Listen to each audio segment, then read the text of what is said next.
Although Seattle today looks like a showcase of the modern world with its rain-washed streets, glass towers, and technology companies, the strange but real story of this city does not begin at eye level, but several meters beneath our feet.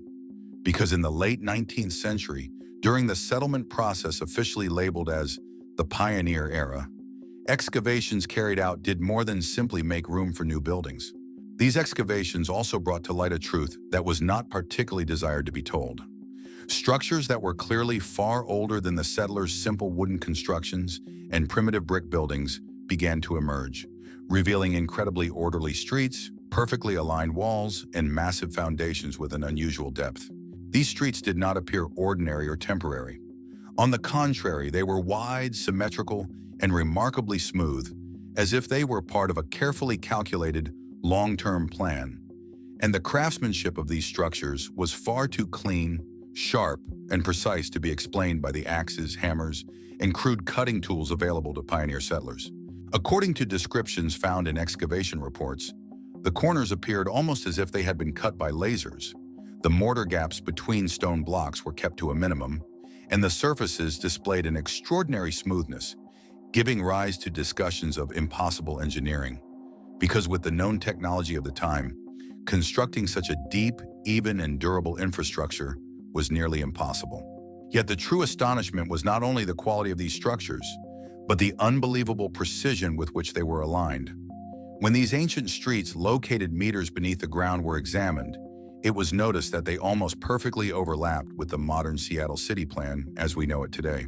They faced the same directions, intersected at the same angles, and flawlessly followed the geometric logic of the modern urban grid, a situation far too clear to be explained by coincidence, inevitably raising the question, was Seattle truly built from scratch? Or was the modern city simply a conscious or unconscious reuse of a much older grid plan? This issue of alignment was deeply unsettling not only in terms of urban planning, but also in terms of historical continuity. Because while the official narrative claimed that only scattered indigenous settlements existed in the region before the pioneers, these orderly urban remains beneath the ground pointed to a completely different understanding of civilization. As excavations went deeper, another strange element emerged. The materials used, as in some foundational layers, a structural substance was identified that was far harder, more homogeneous, and more resistant to time than ordinary concrete mixtures. Within this material were metal particles that showed an unusual resistance to corrosion. Yet these alloys did not fully match either 19th century or early 20th century metallurgy, leading some engineering reports to discreetly describe these structures as anachronistic, meaning they existed in a time to which they did not belong. Setting aside these technical anomalies, the visual evidence was perhaps even more astonishing. Because in archival photographs from the period, workers posing beside this ancient stonework appeared almost like toy figures, dwarfed by massive blocks, walls exceeding human scale, and streets of extraordinary width.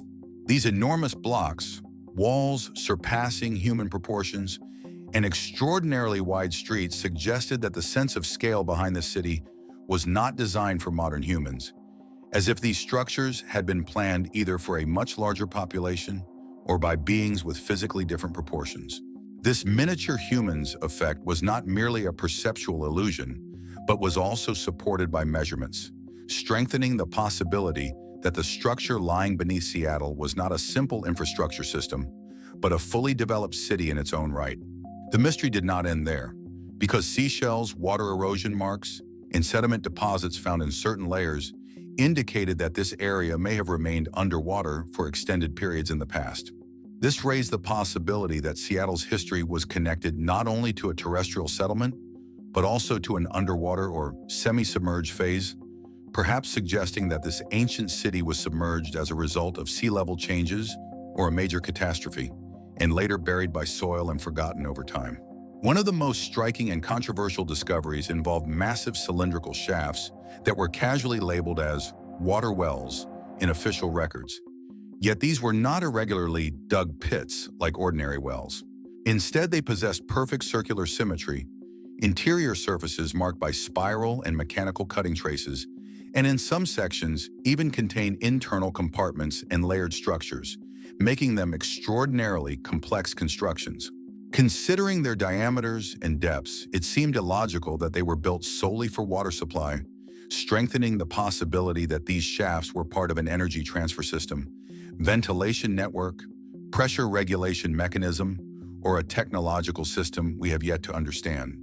What happened during these discoveries was perhaps as remarkable as the findings themselves, because according to sources, the moment these anomalies emerged, a rapid narrative protection process was initiated among authorities. Rather than being thoroughly investigated, the origins and purposes of these structures were redefined in ways that would not disturb the pioneer narrative. Reports were simplified, photographs were relegated to dusty archive shelves, and most importantly, the strongest, most advanced, and most inexplicable ancient sections were quickly filled and sealed with millions of tons of soil under the pretext of construction schedules and urban safety. As a result, much of this ancient city beneath Seattle became physically inaccessible, along with its unanswered questions, and gradually faded from public memory, leaving behind only fragmented excavation reports, rarely shared archival photographs, and marginalized testimonies that, when assembled, form a deeply unsettling picture suggesting that Seattle may not be a young, unplanned settlement at all, but rather a modern shell built atop the remnants of a far older civilization whose identity, technology, and scale remain unknown, raising the real question of not whether an ancient city exists beneath Seattle, but who built it, for what purpose, and why this truth continues to be so persistently ignored today.